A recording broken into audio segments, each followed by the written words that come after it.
Hey, Switchheads, Kaden here, welcome back and welcome to my review of Hexagon Defense, a kind of like different take on the score chaser, survive as long as you can type genre, sort of. But will it be able to destroy the opposition to gain its place in the Wall of Fame? Or will it crash and burn on the Wall of Shame? Or indeed somewhere in the middle. Do not forget to join the Discord where we do loads and loads of community activities. Come and find out, link below. And let's try not to get dizzy as we enter the gameplay.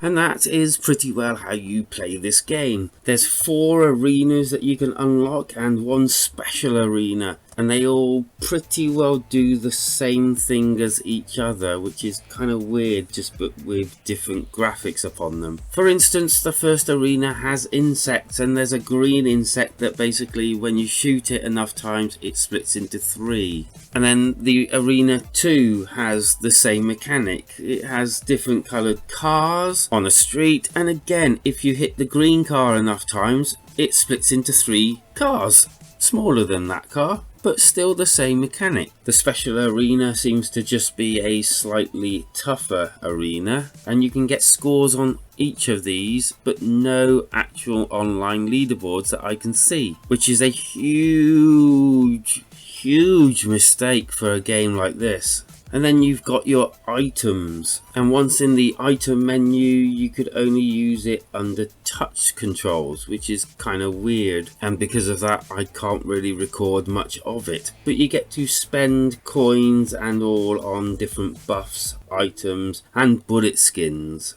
And yes, they all do seem like different weapons and different like things like a shield and all that lot. And they all do come in handy whilst playing the game, because as soon as you lose that hexagon shape, it's game over and you just get a recorded score. To unlock the other levels, the game just feels really grindy because it's all kind of the same thing. I was really looking forward to this game. It kind of looked different, you know, the ability to shoot out the front and back end and loads of different types of creatures and enemy designs, and it even feels a little bit awkward to control. I don't know whether that's deliberate, but when you're like trying to contort your thumb, maybe it's a deliberate thing by the developer that he wants it to be like that. There's more of a challenge. I'm not quite sure. The graphics are as basic as you can get in the modern world. There's just nothing really inspiring about them. There is a like little description of the level when you go into it, which I honestly don't know why they bothered to do that, because all it is like you're on the road and you have to last as long as you can. Boom, go. I mean, I could probably come up with many ideas to make this a better game already graphically. Have some explosions, some different enemies. Just pick loads of different enemies coming at you, or having them change bit by bit as you go along in the timing. The sound doesn't really do anything more to help the game. There's practically no sound, there's no weight behind anything. Those explosions I mentioned could have been sounded. In fact, any sound to make a sound when you hit something would have been better. I mean, I suppose there's one saving grace, which is the actual music of the game. It's not too bad. Well done, you got one thing right. The good, the music, that's it, moving on. The bad.